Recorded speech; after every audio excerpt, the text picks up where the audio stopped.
Scattered throughout the city of Dallas are remnants of its antebellum period.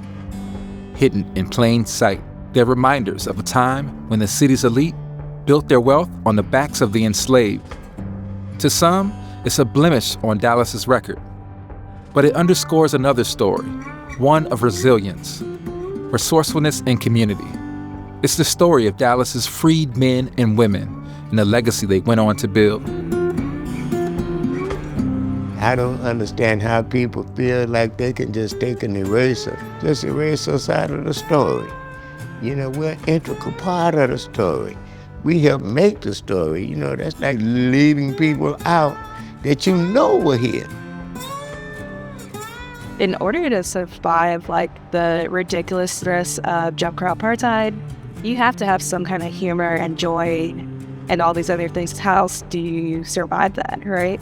There's a larger story, I think, to uncover in not only the formation of these communities, but the sustaining of self-reliance and support between other Freedmans Towns.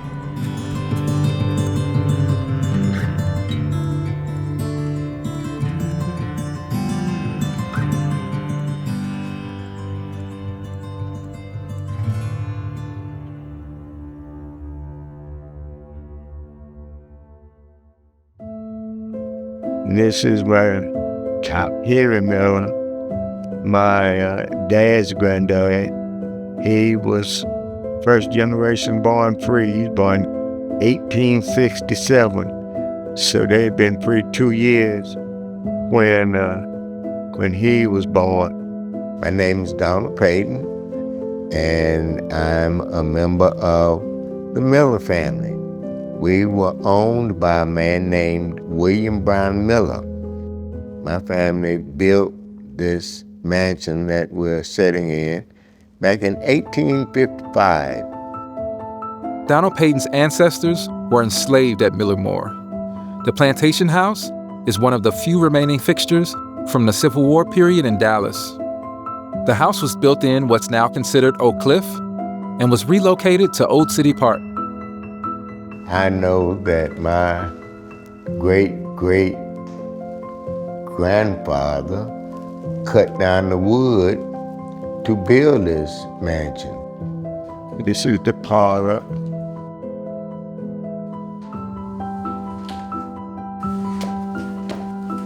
This is called a spoon bed, because this looks like spoon.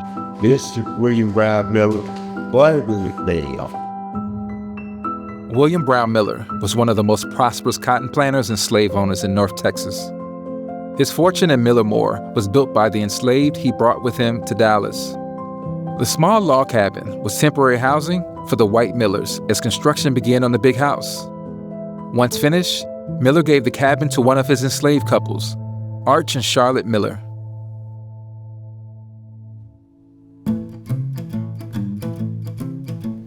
These are the descendants of Archie and Charlotte Miller, who came to Dallas with William Brown Miller back in the 1840s. And these are the grandchildren and the great-grandchildren of slaves. And I feel like this is a tribute, this house is a tribute to people who were uneducated, never spent a day in school, but still had enough skills to build a house that's been standing since 1855. 10 years later, on June 19th, 1865, new orders hit the shores of Galveston. In accordance with a proclamation from the Executive of the United States, all slaves are free.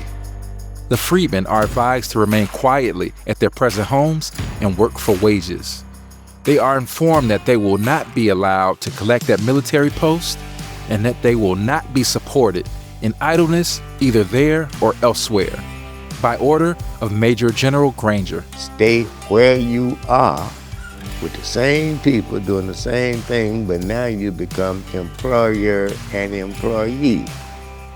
So during the early points of Reconstruction, some Black, formerly enslaved folks were residing at their former owners' plantations, where the conditions still weren't great despite the presence of Union soldiers and the Freedmen's Bureau. Newly freed men and women faced starting a new life with nothing. And from nothing, together they built tightly knit, vibrant communities called Freedmans Towns.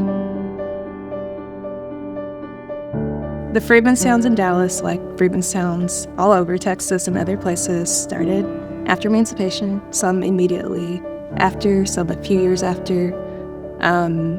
Some of the first ones in Dallas were Freedman's Town and the St. Thomas area.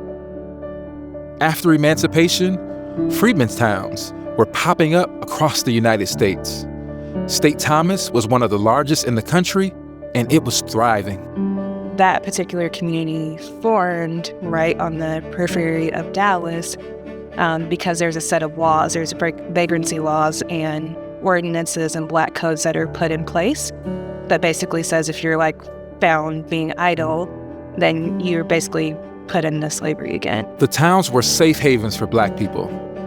In a time where white hospitals wouldn't treat them and insurance companies wouldn't insure them, they started their own. Towns like St. Thomas contained schools, libraries, attorneys, and entrepreneurs. And while these black settlements were physically separated, they supported one another, sharing vital goods and services.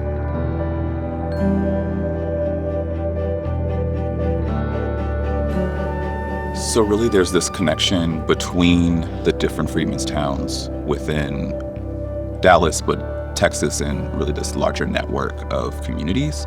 What we have seen is these connections between institutions, business expansion from one community to the next. What's often forgotten in the story of Dallas's first black communities is that the people knew how to have fun.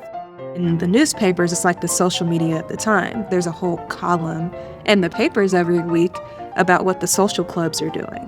So it was very lively, especially in the 1920s. They were having a good old time.